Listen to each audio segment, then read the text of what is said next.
Hello everybody, Dark Skeleton here, and today we are taking a look at two new Hearthstone cards for Whispers of the Old Gods, which kind of reflect what I was saying in the last video, to a large degree.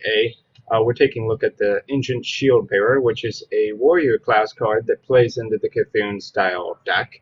I figured that would be a thing as soon as I saw the Klaxi, the Klaxi Amberweaver. So probably we'll see one really strong Cthulhu card for each class, or close to it anyway.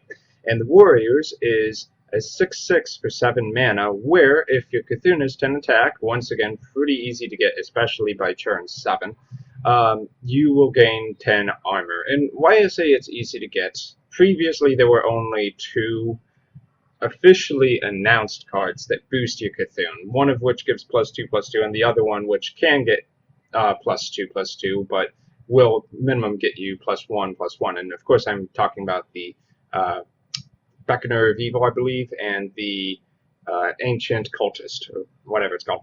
But now we have a third card. The Cthulhu Servant, Battle Cry. Give your Cthulhu +2/+2 wherever it is. Divine Shield Battle. Yeah, it's a Divine Shield minion with 4/2 stats for 4 mana. Not really exactly sure what to make of this card. You could compare it to the Argent Crusader, which is a classic card, just like this one without the battle cry, but with charge, and also costs 6 mana. Argent Crusader was kind of nice because you could use it to immediately do 4 damage to anything and then have a 4/2 on the board later on. And this theoretically can kind of do the same thing, but you don't have the benefit of charge. So there's no guarantee you're going to be able to use the Divine Shield to hit what you want it to hit. And more likely than not, your opponent is going to knock off the Divine Shield and handle this in a manner which is easier to deal with than an Argent Crusader. That said, it's 2 less mana, and it also has a battle cry to buff your Cthulhu up.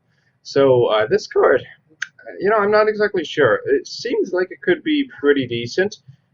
Scarlet Crusader, 3 mana, 3/1 Divine Shield, is pretty decent. Not exactly constructed viable at the moment, but definitely a strong contender in Arena.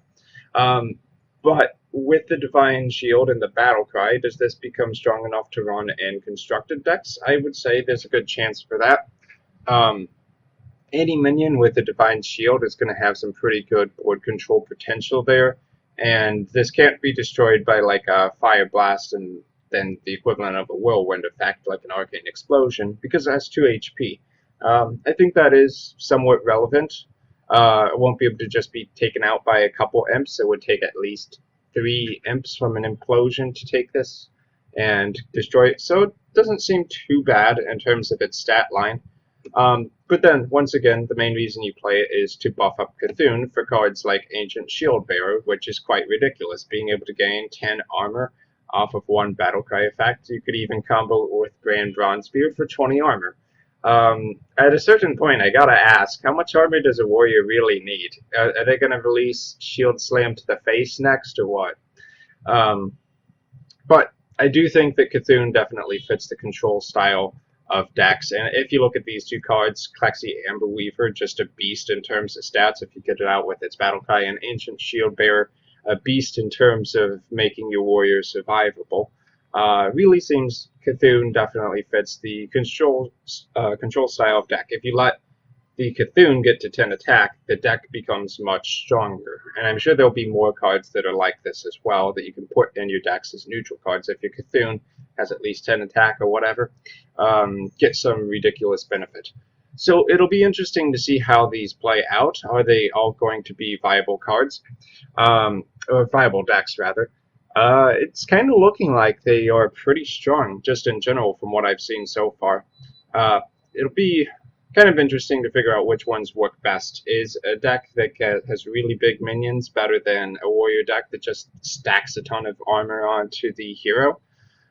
Which Cthulhu decks or Cthulhu classes will be supreme in the end? So, I guess that's about it for today. Interesting cards. It's good to see more of the Cthulhu set get released so that we have a little bit of a better picture of what's going on there. But until my next video, I've been Dark Skeleton. Thank you for watching, and I'll see you then.